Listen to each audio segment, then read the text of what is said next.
Max Elhaj here. On this episode of the Corpus Animus podcast, I have training think tank coaches Kyle Ruth and Evan Peikon on to talk about energy systems. It starts off pretty heavy on the science, but if you want to understand energy system training better, you're definitely going to want to listen. If you're on the go and you want to listen to just the audio version, subscribe to the Corpus Animus podcast on your favorite podcast app. Learn more about the art and science of program design for CrossFit in our online educational platform, The Classroom. Get a free 7-day trial at trainingthinktank.com/classroom trial. Welcome to the Corpus Animus podcast. Welcome to the Corpus Animus podcast. Here's your host, Kyle Ruth, for today's episodes on energy system. What's the problem, man? The problem is that the energy system models that exist in the current training market don't do a great job of actually helping people get better at energy, like doesn't help them build their engine. And I think one of the things that Evan has done and really brought to light for us is that he's made it very clear that those models are based on a false pretense. They're based on false science. So Evan, to get started, we probably need to have a better understanding of what the old model is. So why don't you give us an idea of what the old model based on, like I said, false science is, and what the new model is and how you justify that with current research and just how that's justified versus the old model. Yeah, so I'm going to start the podcast sin and talk about a picture that we don't actually have in front of us.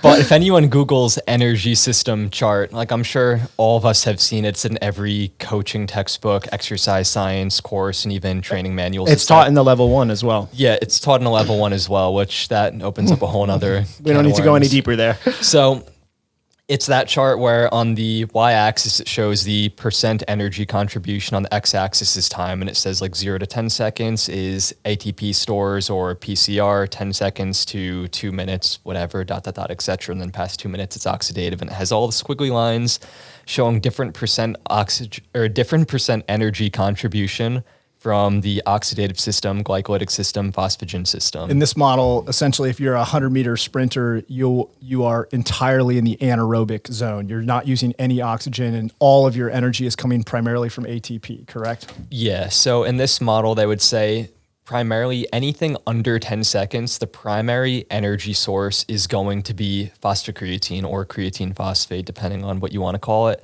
And then past that, glycogenolysis is going to be the major energy contribution. So just quickly, what is glycogenolysis?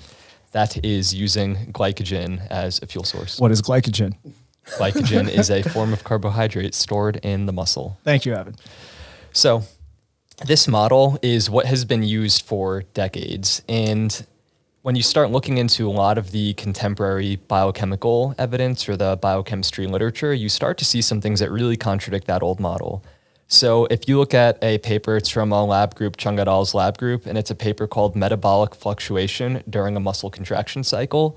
What Chung et al.'s lab group found is that PCR consumption or phosphocreatine is upwards of 40 times greater than it was traditionally believed to be.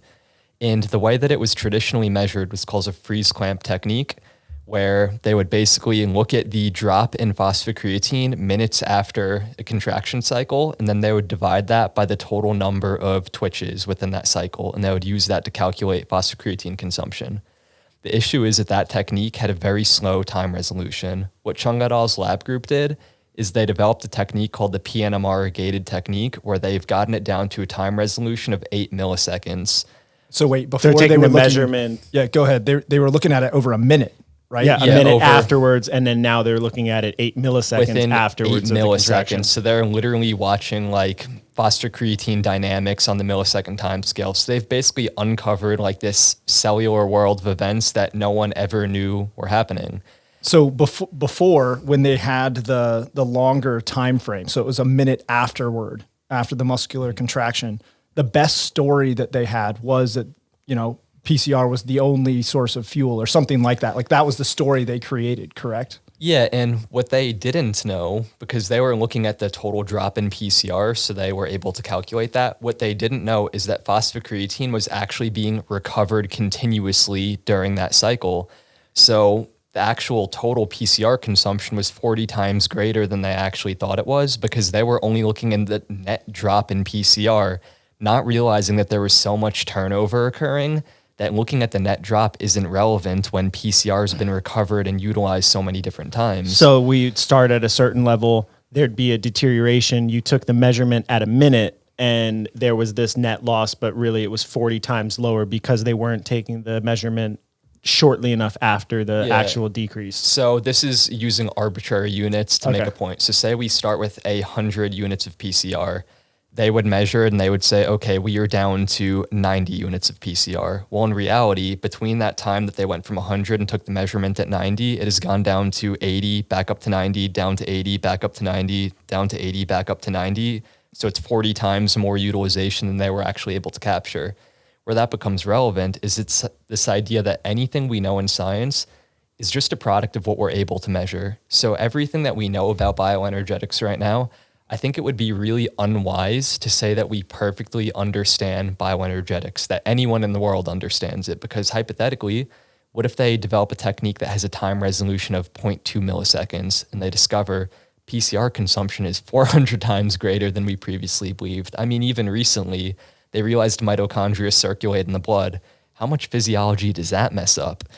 So it's all of these things continually being found. So I think what we can say is that that classic model that most people in the exercise science or training world uses, there is no justification for that model. We know that that is wrong, and we could propose a better model. It's not saying it's perfect, but it gives us a lot more accurate ways to view the training process. So when you say the model, you're referring to the anaerobic versus aerobic model. Those are two separate processes that happen. Is that essentially what you're getting at? Yeah, it's this really dualistic model. And if we want to get into that relationship between those anaerobic and aerobic processes, another paper that's a really good one, it's from a lab group, McNully et al.'s lab, and it's called Simultaneous HbO2 Saturation and PCR Kinetics. So hold on. What the hell does that mean? I'm going to explain it. So what his lab this group podcast did, makes me feel dumber. HbO2 is oxygenated hemoglobin. So hemoglobin is the oxygen carrying molecule in our blood. Yep. Phosphocreatine, it's that fuel source that we were just talking about. What his group was able to do is measure phosphocreatine and oxygenated hemoglobin inside a working muscle in live time over minutes before starting exercise, during exercise, and after exercise. Okay. And if you look into his studies, what they basically plot out is they show it's almost like a NIRS trend, looking at oxygen decreasing in the muscle steadily while the athletes are doing the 5-minute workout. And then you see it increasing during the recovery period. And they also plot out the phosphocreatine.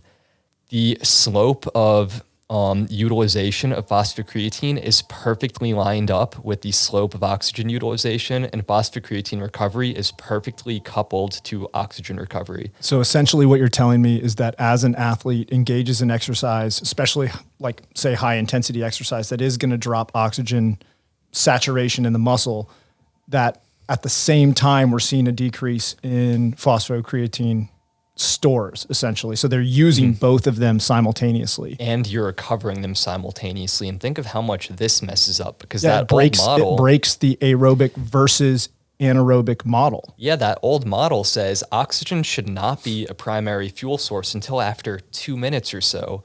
And what we're seeing, or what the reality is, and these are things that we could measure here with the technology that we have, the second you start a high intensity activity, oxygen is being utilized. The second you stop, oxygen is being recovered. Phosphocreatine and oxygen utilization and replenishment rates are completely coupled to one another. So you can't differentiate aerobic from anaerobic processes, because the time scales that those things uncouple is on the time frame of like 0 to 15 milliseconds. So from a coaching perspective, it's completely inconsequential. What matters is that as soon as we engage in exercise, we start utilizing oxygen, and does that mean that oxygen is like just the thing that we need to focus on, or what are the implications for a coach?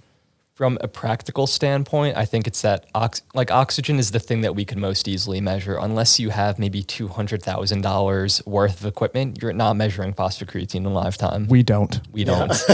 But we can measure oxygen in live time. So it opens up this completely different scientific model of energy system training. Okay, we can measure oxygen. First off, you mentioned technology that we have that allows us to measure oxygen. What is that technology and how does it work? So the type of technology that we use, it's called the NIRS device, which stands for near infrared spectroscopy. Okay. So what does that mean? I'm going to explain it, homie. I love how it's always like, oh, let's go deeper and get a better explanation. Sucker. So basically what near infrared spectroscopy does, the near infrared light range is about 650 to 1,000 nanometers. So that's the wavelengths of light that we're measuring. The way that a NIRS device works, it's a little sensor and it has a light emitter, and it has a detector placed at a known distance from the light emitter. So it shines light into the muscle, and when hemoglobin and myoglobin, which are the oxygen-carrying molecules in the blood and in the muscle, are bound to oxygen versus unbound to oxygen, they're going to reflect back different wavelengths of light. So knowing this, that device is able to use algorithms like the Beer-Lambert law, and what it basically does is it could calculate based on the light coming back into the detector versus the light leaving the detector, both what the total volume of blood in the muscle is and what percentage of that hemoglobin and myoglobin is actually bound to oxygen. So once we have that information, what does that allow us as coaches to do? Like we now know how much hemoglobin and blood volume is in the muscle. What does that allow us to do? So it allows us to do a lot of different things. One, we can look at the rate of oxygen utilization and the rate of oxygen delivery in the muscle. Two of the things that we know are that two of the biggest determinants of exercise performance are oxygen delivery and oxygen utilization. We could practically measure those versus something like, I think of tests like a VO2 max test or a lactate threshold test.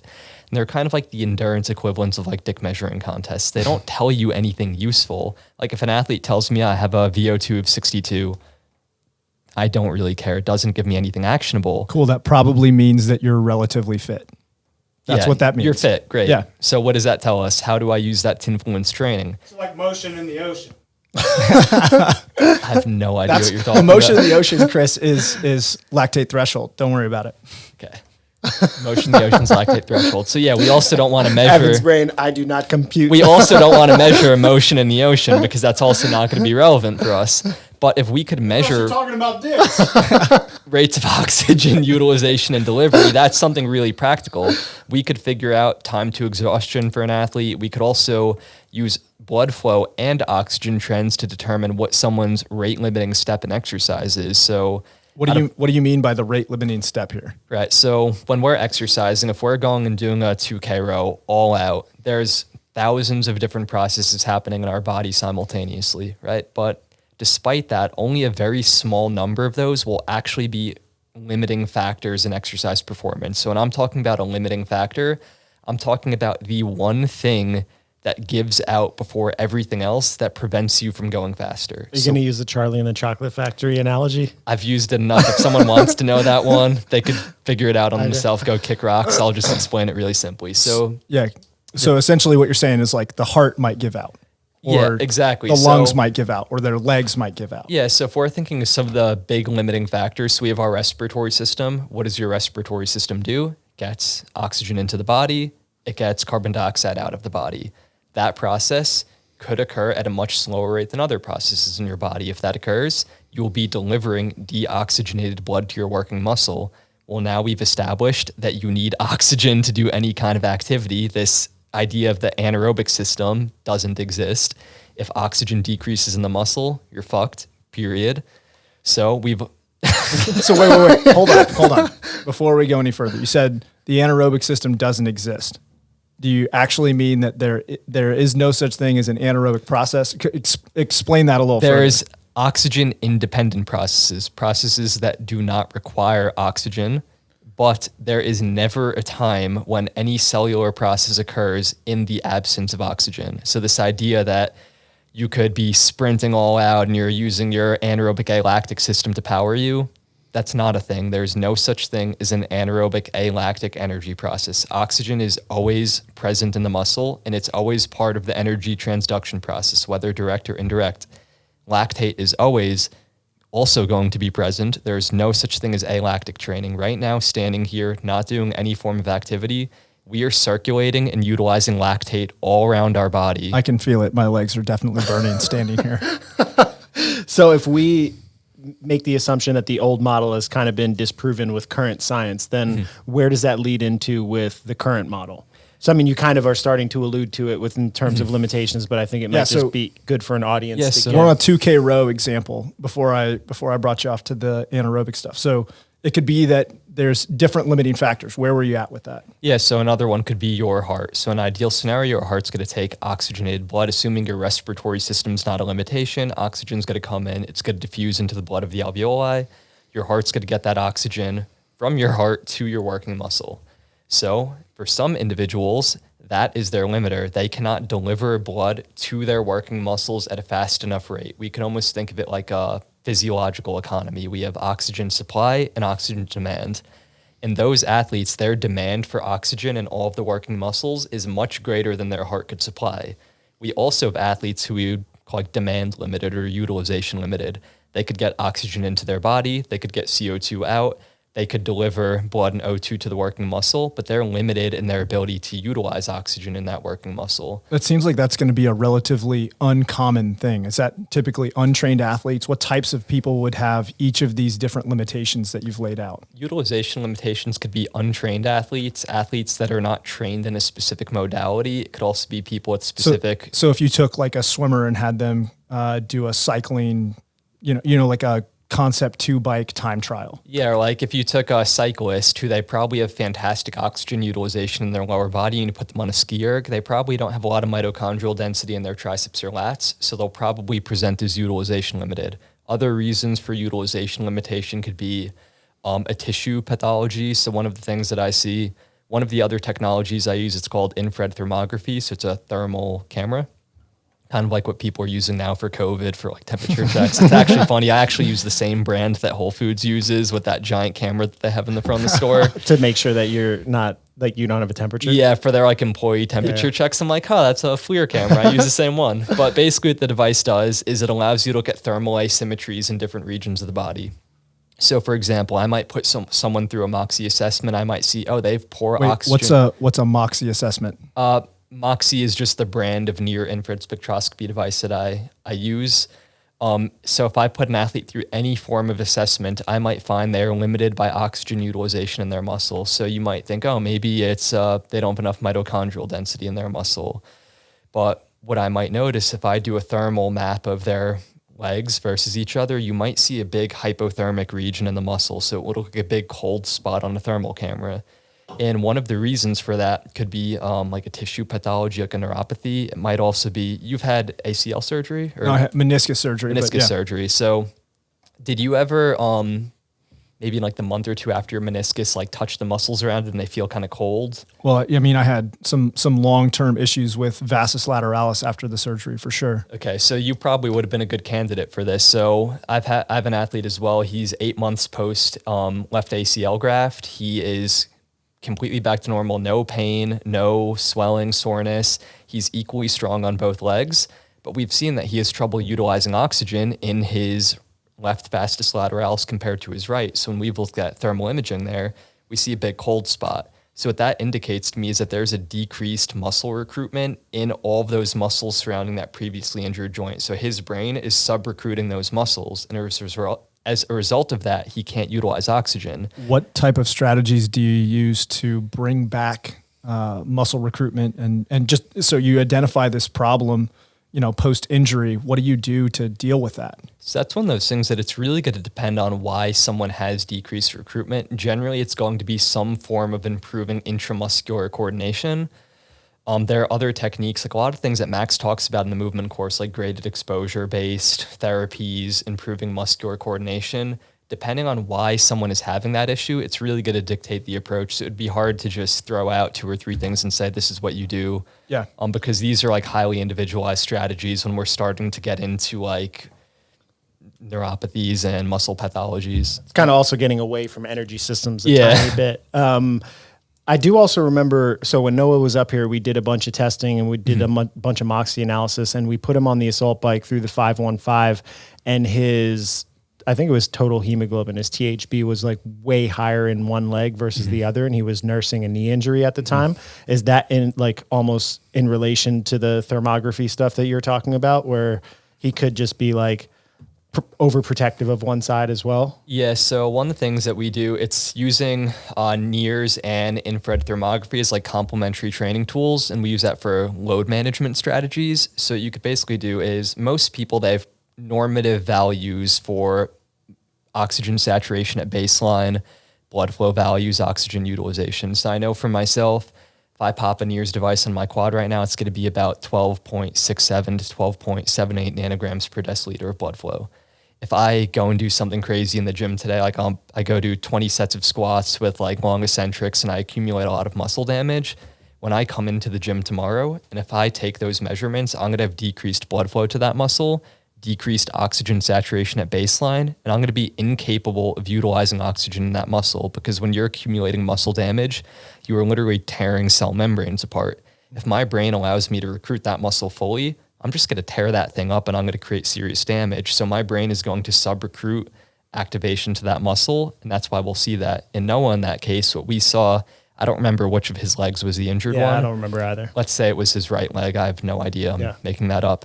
If that was his right leg, we saw much lower oxygen, or we saw much lower blood flow values in his right leg than his left, and we saw that he couldn't utilize oxygen in that right leg compared to the left.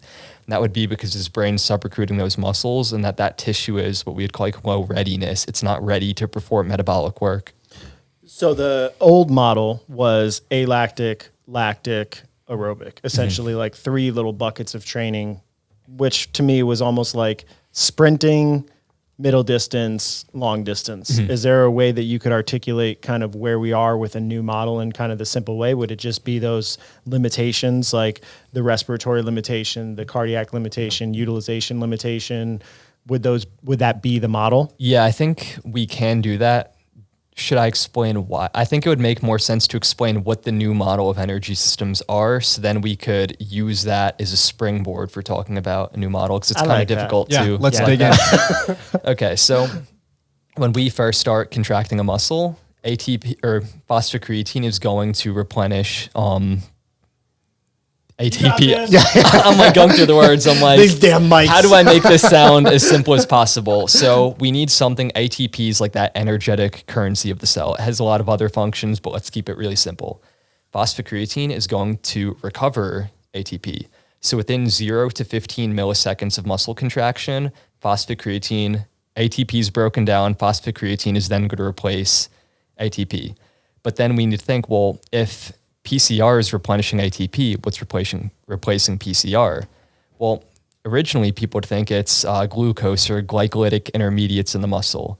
But the issue is that there's not that many glycolytic intermediates stored within the muscle. So it's like, okay, well now what's doing it? Well, if you look at the biochemical evidence, there's an enzyme called glycogen phosphorylase, and the biochemical evidence shows that enzyme could rapidly increase its activity. So what that tells us is on these millisecond timescales, glycogen could be broken down to restore phosphocreatine, which is then used to restore ATP. So now it raises the question, well, we also don't have that much glycogen in the muscle. So if ATP is broken down, PCR restores ATP, glycogen restores PCR, what's going to restore glycogen? This is a real Diet Coke. Yeah, so it's like the Who Watches like the Watchmen kind of thing. Like it keeps going. Are you really? I was about to say it, and I was like, no one's going to catch that. Oh, that's awesome. So it's like, okay, what's going to restore glycogen? So we see ATP is broken down to restore glycogen, restore PCR, and reestablish the ion gradients in the muscle. The ion gradients, forget about those, not important right now. I have great ion gradients. Yes. You have great ion gradients? Yeah, they're Cool. top notch. Do you? Yeah, I What's think your so. sodium and potassium like right now? I don't know. You don't Sodium's know. up, You just know they're potassium's good. down. He's Yeah, good. he just knows they're good. Yeah. So we need to think what's going to replenish, what's going to supply that ATP to restore glycogen. Well, what it looks like is that it's the oxidation of lactate. So breaking down lactate is a fuel source using aerobic processes is going to restore it. So lactate restores the ATP that is needed to restore glycogen, which restores PCR, which restores ATP. And now this throws like a whole monkey wrench in it, because it's like, well, shit, I thought lactate was a fatigue byproduct. It's bad. Yeah, lactate's It's really bad. poisonous metabolite. It's like, Makes well, you burn. yeah, and it's like lactate doesn't do any of those things. Lactate is actually the temporal energetic buffer inside the muscle. It basically jumps in to restore ATP between these like fast and slow energy needs between muscle contractions. And without lactate, there's a disease called McArdle's disease. And if someone has McArdle's disease, they can't produce lactate inside of their body under physiologic conditions. Those people are completely impaired in normal day-to-day life. Like, they do not have the ability to generate enough energy to perform everyday functions. And it's solely because they can't produce lactate within their bodies. So it's interesting when you start looking at all of the different diseases related to lactate or different glycogen storage diseases like Pompe disease, where people can't break down muscle glycogen. You see that all of the energetic processes are impaired. So even if we don't perfectly have this energetic model figured out, this model is what is used in disease scenarios right now to treat people. So it is much more effective than that traditional model. And when people ask, well, what about lactate accumulating in the muscle? That's just due to an inefficiency in that we produce more lactate than we need to be oxidized to supply ATP. Is that going to be a function of an inability to deliver oxygen to the muscle so that it can process all that extra lactate that is essentially being built up? Yeah, so what it looks like is when we're like desaturating a muscle, we are going to need more lactate produced to restore ATP. And at some point, lactate is just going to accumulate. So when people talk about a lactate threshold, it's like, well, you could use lactate as a measurement of when you've crossed some kind of threshold, but lactate has nothing to do with why someone is failing to perform. It just happens to be accumulated. So that's why the term lactate balance point is like a more accurate term than a lactate or anaerobic threshold. Well, prior to us having access to things like NIRS devices, measuring lactate was probably our best option for establishing like paces and thresholds and things like that. But now with this new model, knowing that oxygen is the primary thing and the fact that we can measure oxygen in real time, does lactate testing even really make sense in that regard? I had a question to jump in real quick before we go to our model. When you were doing your research and schooling in your master's degree, were you using kind of the old model as your baseline form of education? And I mean, I know in my early training and coaching, that was the only framework that I had to be able to write energy system training. Yeah. So I think when I was in undergrad, we started and learned the basic, like all of them are separate. There was, the standard chart that is like sprinter 100%. The chart we talked about right when we started. But then as I got later on in my degree, when I was doing my master's, it was very clear that all the systems were working simultaneously at all times, and that it was like sort of the best way I could describe it is like it's an equalizer, right? Like a sound equalizer, and like some of them are more active at different times. It's not necessarily as connected as Evan has pointed out, that they're like millisecond time connected, but they were very clear that everything is connected in that way. Would you say that the model now, or even then, was more so created not necessarily to be an accurate reflection of what was actually going on inside the muscle or inside the system, but more so because it was just clear to understand? So if you were trying to convey I think the model was created because it was the best story that we had at the time to explain the evidence that we had. Got it. We just didn't have a better story to explain that until we had better ways to measure oxygen in real time and measure things in 8 milliseconds versus a minute later. Like I just think it was a function of the fact that our measurement tools at the time just weren't that good. Yeah, and I think you see that in all fields of science, like even in training, in parallel with people still using those old energy system training models. Like you still hear people talking about like Hans Seile's like general adaptation syndrome, because at the time that was their best story with the evidence that they had.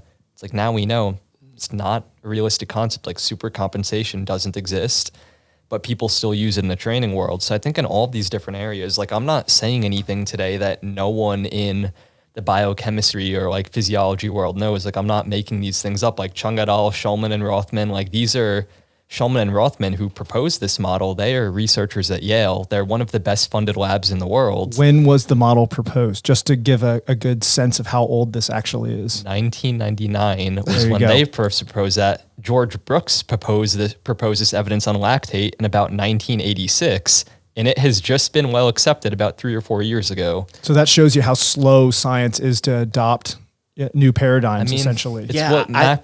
It's like what Max Planck has always said, like science advances one funeral at a time. Like people's careers are built on information, and they're like, everyone thinks scientists are so unbiased. Scientists want to protect their baby. So if you created these models and there's scientific evidence coming up refuting it, people just double down on their models. Like you see it like all the time, like in the low carb and keto world, like people ignore evidence to the contrary. In the high carb world, people ignore evidence to the contrary.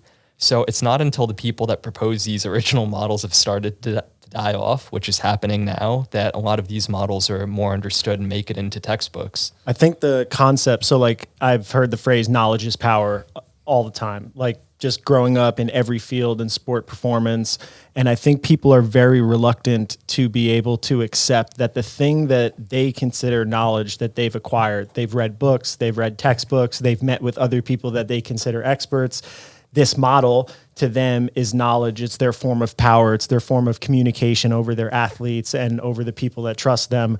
When you come in and say, this might not be right, you might be just preaching something that is completely, outdated and no longer relevant. That's a very hard thing to accept. I mean, I think that was one of the major reasons why I'm always like tiptoeing around this issue, like, and even trying to explain like, well, it doesn't mean necessarily you got to throw away all your practical tools and all of your training prescriptions and all of your rest times and intensity prescriptions. It just means that the foundation with which you are using to explain why you're doing what you're doing is wrong. And you might need to be open-minded and think about the change. Well, yeah, like I would prefer people to just talk about their practical application, the top down. Like I think even getting too detailed into mechanisms, like with any degree of certainty, if someone asks me about a mechanism for why we're doing something, I'll say like, based on what we know now, this is probably my best guess, but creating training paradigms and trying to explain them away with all these different mechanisms and cellular processes, like there's no way you could possibly do that. Like if you look at one signaling pathway in like a systems biology textbook, there could literally be pages of thousands of different interconnections, and that's one signaling pathway. When we're doing endurance training, it's a lot of signaling pathways, unless you're like a savant that could micromanage maybe 15 to 20,000 different processes occurring simultaneously. You don't know what the mechanisms of anything are. Even things as simple as like, how does insulin work? Like we need insulin to get sugar into muscles. Turns out that's not true. Like who would have thought that? You're taught that in every physiology class. Yeah. What I was going to just kind of add to that is to the same point, it's been the language has been built into training culture, like lactate threshold, lactate tolerance, alactic aerobic. Like those words are so ingrained in our training culture that coming in and trying to say, hey, all of these concepts are no longer applicable is really challenging because you're fighting against so much information that's already out there. I mean, if you typed in NIRS to Google or SMO2, you're going to get some hits, but if you type in lactate threshold, you're going to get millions and millions of blog articles and scientific paper and all these things that there's just so much information that exists on the old model that introducing the new model is a huge challenge. I think there's also champions of the ideas as well. So the common thing is like a high level athlete generally doesn't know why they are good at what they're good at. Generally, like somebody who's going to row a 6-minute, 10-second 2K, which is super, super fast. How many of those people actually understand the biochemistry of why they're getting better? They understand the positions they need to hold, their stroke rate, how they're supposed to breathe. They understand like the practical things. Maybe their coaches are the people that are giving them the models of training. And those people are champions for the ideas of their coaches and the previous researchers. And I think it's very hard because if you've already gotten to the top level of something and you're under the assumption that, oh, I did it because of this model and this way of thinking, it's very hard to say like, oh, well, maybe I wasn't optimizing, maybe I wasn't doing things right, even though I was near the best in the world. And it may not even be that you weren't doing things right. It's just that the story that your coach tells you or the story that you tell yourself as to why you're doing what you're doing is likely not true. And actually, that's probably true of the model that we're discussing right now. 10, 15 years from now, Evan will come back with a upgraded model and we'll be like, whoa. So remember when we were talking about oxygen saturation? We were wrong. And you really think... Hold on, 10 or 15 years, like last for 3 Evan, years. Yeah, right. It'll be like 2 years next from now. week. We'll be like, oh my God, no, not again, Evan. See, and I think that's why it's important to say, based on the current evidence, like this is what we believe, but we can never say we know anything. Like there's very few things that you could actually say with certainty, even within science. Like even shit like, oh, the most basic physiology that you've learned, like the Krebs cycle, like, does that have to be true? You'd think it does. It's in every textbook, but that doesn't have to be true. That was measured inside a test tube by Hans Krebs. Like, who knows if that works? What year was that done? I don't know, maybe 800 years ago. Got you. I think he was a knight at King Arthur's table or something, so probably 1,000 Krebs. years ago. All right, so back to the model, the Wait, new are model. you trying to say that if I get some acetyl coenzyme A, I ain't gonna get two? Chris remembers. I don't. Chris remembers Yeah, he Ace did. CoA, man. That's impressive. Yeah, I bet you he's had to draw the Krebs cycle. The Krebs you cycle had before. Didn't we all have to draw the Krebs cycle at one point in Probably in school? like middle school, yeah. Yeah, good thing we did that. Back to the model, damn it. Yeah, so back to the model. So basically the takeaways is all training is going to be aerobic. Whether oxygen is directly or indirectly evolved. Evolved. Oxygen is My always oxygen's present. evolved. Lactate. We should bottle and sell evolved oxygen as well. Oh, that would be a great business. I bet a lot of people would pay money for that. Pretty sure that already exists though. Yeah. So 2, lactate is always present. So all training is lactic. 3, oxygen and phosphocreatine, their depletion and repletion rates completely coupled with one another. So why does this become important? Well, oxygen utilization responds immediately to load. The second you start doing an activity, oxygen is going to be utilized in the muscle. And as soon as oxygen bottoms out and you're incapable of supplying oxygen at a rate that you could utilize it, you're not going any faster. The best you could do is try and hang on and survive. So it raises this interesting paradigm. I was taught when I was a track and field athlete that those sprinters over there, they're anaerobic athletes. Me and my homies running 5Ks, we're aerobic athletes. We're two fundamentally different types of people. That is not true. Sprinters, marathoners, ultramarathoners, they're not fundamentally different and they are not different in type. What differentiates a sprinter from a marathoner is their rate of oxygen utilization. So all of the science that we've talked about, it sounds super complicated. But what it really boils down to is it makes training simpler. You don't need to think about these 20 different like anaerobic lactic training and lactic endurance training. All we care about is oxygen. Are you utilizing it faster than you're delivering it? Are you delivering it faster than you're utilizing it? Or does your blood not contain enough oxygen relative to either of those processes? We have 3 limiting factors in exercise, tying it back into what we talked about before. So if I know that Kyle is a 2K rower, well, all that I need to know is which of those processes are limiting him from going any faster in the 2K row. And Processes being delivery, utilization, and respiration. uptake. Yeah. So if I know which of those is his limiting factor, now I know what to train. Simplifies the training process. Just grab the low-hanging fruit, because if he's limited by oxygen utilization and I'm spending all of my time improving his delivery or respiration, it's not going to get better. Or if I am going to get better, it's going to be at a very slow rate. At a slow rate. And it's this idea, like in the endurance training world where I come from, there have been debates, like I remember looking back like decades in training textbooks, like long, slow endurance work is junk volume. It's the most effective volume. You have Lydiard versus Coe versus Jack Daniels. Like no one could get their shit together. You'd think it would be pretty straightforward if long, slow endurance work is effective or not. Like just make up your damn mind. And what it looks like is, well, if your limiter is oxygen delivery, long, slow endurance work is highly effective for improving your performance. If you are limited by oxygen utilization, long, slow endurance work is not going to do anything to improve your performance. So in all fields, there's no such thing as junk volume. Like one man's junk, this is going to sound... Is another man's treasure. Is another man's treasure. Back to the dick comments. God, So... pretend that I use different phrasing for that. I forgot that I'm surrounded by Max and Chris. we lost our credibility for sure. But it's the idea, like when we're working with CrossFit athletes, I'm sure both of you have been in scenarios where you take on a new athlete and they're pretty high level and you look at their total training volume and it might be someone who's 1,000th in the world and you're like, God, they're doing more volume than Travis and Noah put together. Like, Why? and you just look at it and you're like, boil it down, you figure out what their limiters are and you're like, oh, 60% of your training volume is doing nothing for what your limiter is. So you pull their volume back and you look like a goddamn wizard because they're doing half as much, but they're getting better. It's like in training, we could simplify it. What is limiting this person? Obviously in CrossFit, it's more complicated because they're not only limited by their energetic limiter, those 3 things that I talked about, like someone might be, you could be limited by breathing patterns, like transitions, specific movements could be limiters. Technique. Yeah, technique. Like CrossFit really opens up Pandora's box and it could complicate things. But from a fundamental energy system training standpoint, things are way simpler when you're only thinking about this spectrum of oxygen delivery to utilization. Like athletes ask me all the time, like, what energy system am I using?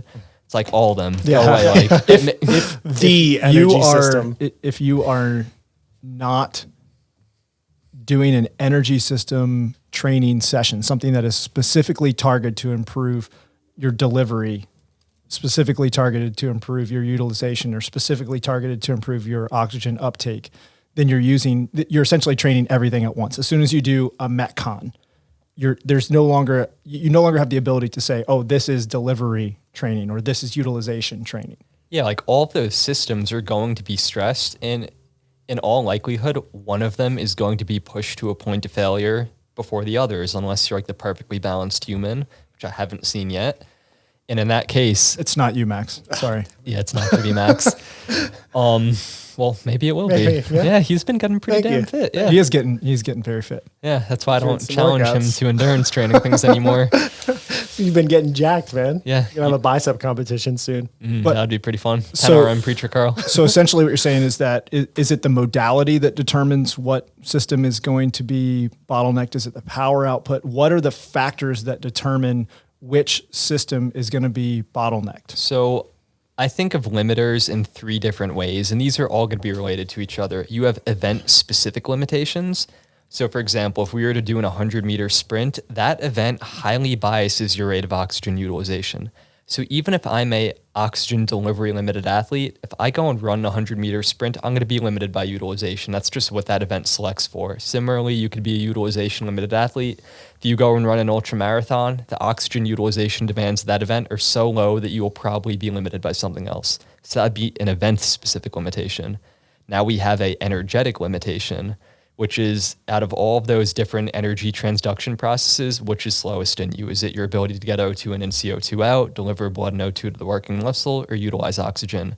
That's your energetic limitation. And then we have what we would call a global compensation pattern, for lack of a better term. A lot of times when we talk about respiratory or delivery limited athletes, this is what we're really talking about. That's going to be a marriage of the athlete's physiology and the type of training that they do on a regular and frequent basis, because that's going to dictate all the different compensation patterns that occur in your body. Like compensation is not a bad thing. Like that's what makes you who you are as an athlete. Well, yeah, So if you take you a have sprinter to. and you give them sprint training, then the compensations that they're going to make to that sprint training will likely make them a better sprinter. exactly. And if we look at a delivery limited athlete and we have them do a bunch of CrossFit training, those are the people that put on a lot of muscle when they do CrossFit. Well, you think about someone that's limited by their blood and O2 delivery to the muscle, they're going to be very likely to cut off blood flow to the working muscles and create a lot of tension and hypoxia. So they're doing BFR training every time they do CrossFit. Basically. And when people are like, oh, well, you know someone's delivery limited because they get really jacked from doing their sport. And it's like, well, not so fast. If I take a delivery limited 5K runner, they're going to look like every other 5K runner. But the global compensation pattern of a delivery limited athlete doing CrossFit is such that they put on a lot of muscle mass when doing the sport. So those are the 3 different ways that I think of limitations.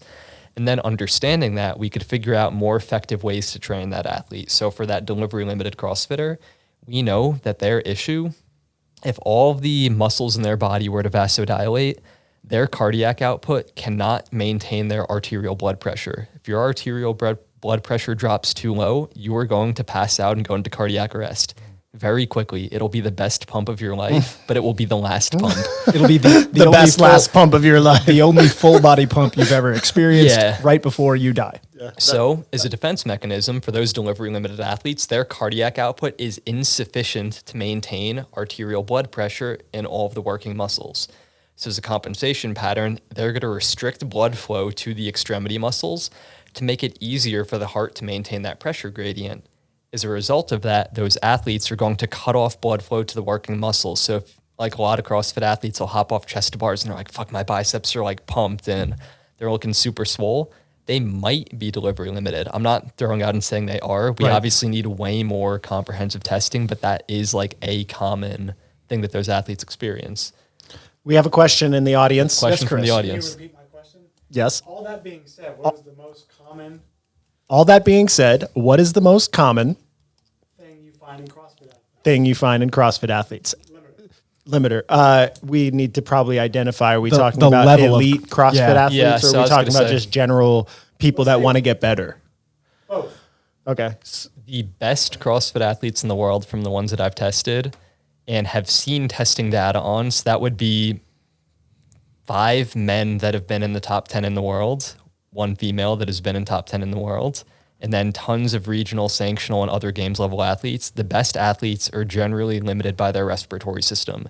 Those athletes have steady blood flow to the working muscles during their events.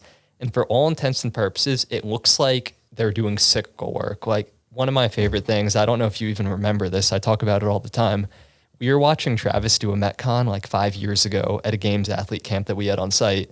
It was the one with like kettlebell snatches and box jump overs or something. I definitely don't remember. Yeah, I didn't think you would because this is so. I've seen way too many Travis workouts. Yeah, this is so irrelevant. But you had looked at Travis and you're like, hey, when Travis does CrossFit, he turns it into cyclical work. We weren't talking about anything scientific. It was just an observation. Like if anyone's ever seen Travis do a lot of the open workouts, basically looks like cyclical work. Like he puts the implement down for maybe 1 second and picks it back up and he keeps going. What was really interesting to me when we started testing a lot of those like top games athletes is CrossFit literally looks like cyclical work inside of their muscle. Like if they go and row a 2K row or they do a Metcon, you see steady blood flow to the tissue and a linear rate of oxygen desaturation across the event. So you could almost like calculate their point of failure. Some CrossFit Games athletes who are more of those like back of the pack games athletes have also tested many of them. They do not make CrossFit look like cyclical work in the muscle. They make CrossFit look like circuit training bodybuilding workouts. Bodybuilding. They cut off blood flow to the working muscle. They have these huge spikes in oxygen desaturation, repletion, and every time they change modality, they cut off blood flow. And they're the ones who are typically a lot more jacked than the top 10 CrossFit Games competitors. Yeah. Then when we're talking about like bubble level, regional, or I guess now sanctional competitors, they're generally limited by their oxygen delivery. What do they look like inside the muscle? Does it just look like a straight bodybuilding session It versus literally- a circuit bodybuilding session? I've seen it to the extent that it looks like they're putting a blood pressure cuff. So on it looks their like working BFR muscle. work. Yeah.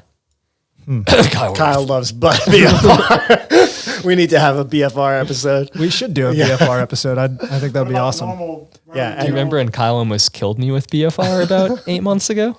That was great. I lost the ability to breathe for 8 minutes. I was very worried about you, but you survived. So back to Chris's question, the just general CrossFitter who wants to get better.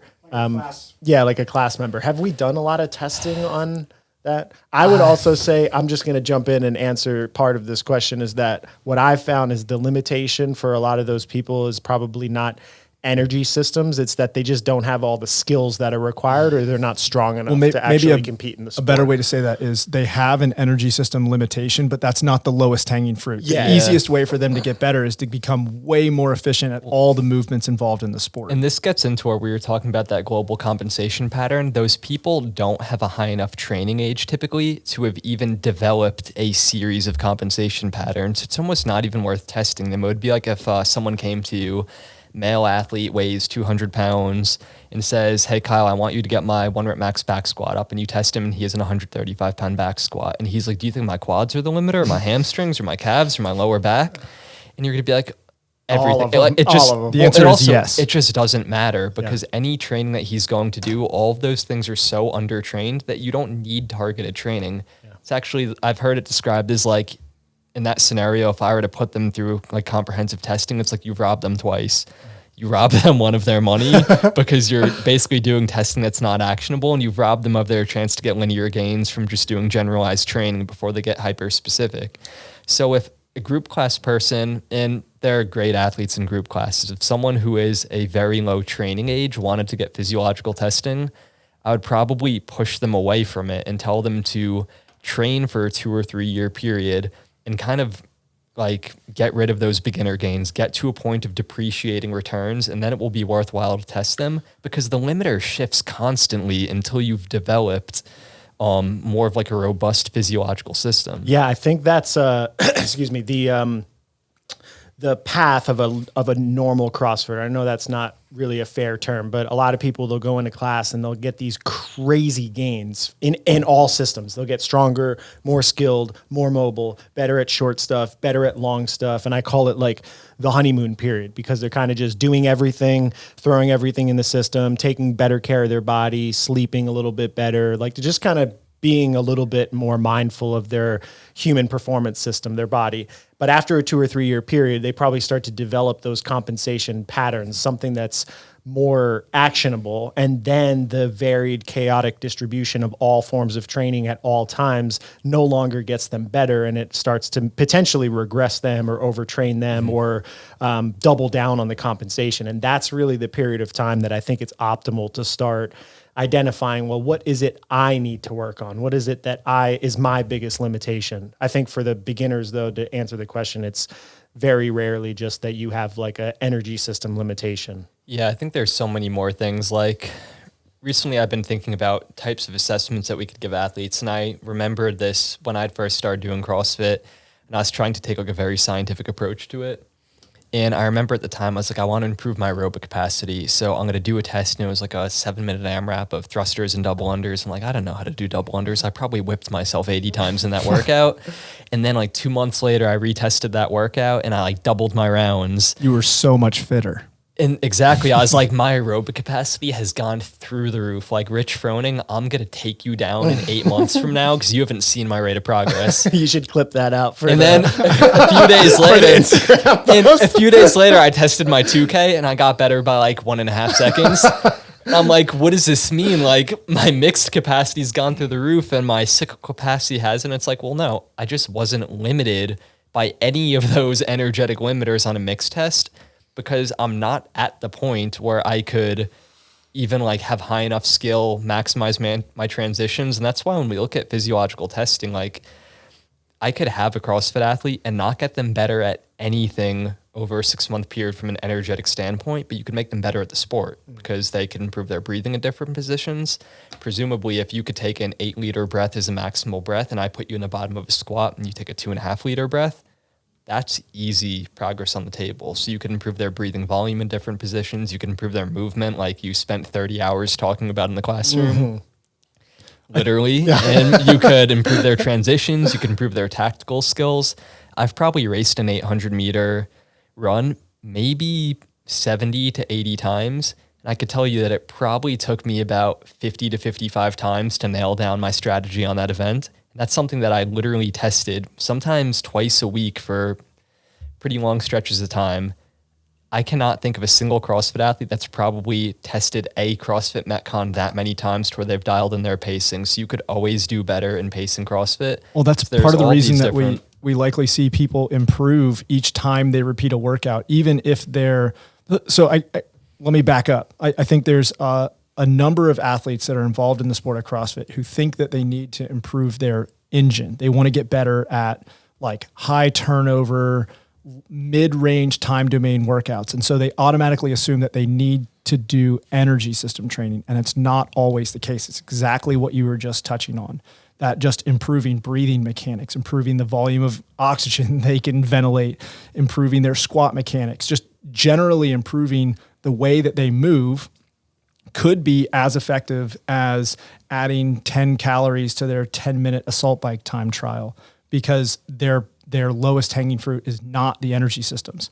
But on the flip side, you have athletes who have been involved in CrossFit for 5 or 6 years who are sanctional bubble level athletes. And what they want to do a lot of times is just keep doing more CrossFit to get better. And the reality is they need to boost their fitness ceiling. And I've heard you talk about that a lot, how energy system training is a way to improve your ceiling. Do you want to touch on that? Yeah. So the way that I would think about it, so your energy, if we say energy systems, your trainable systems dictate your ceiling for performance. So this is like the most energy, it's like my energy flux. This is how much oxygen I could deliver and utilize in a workout.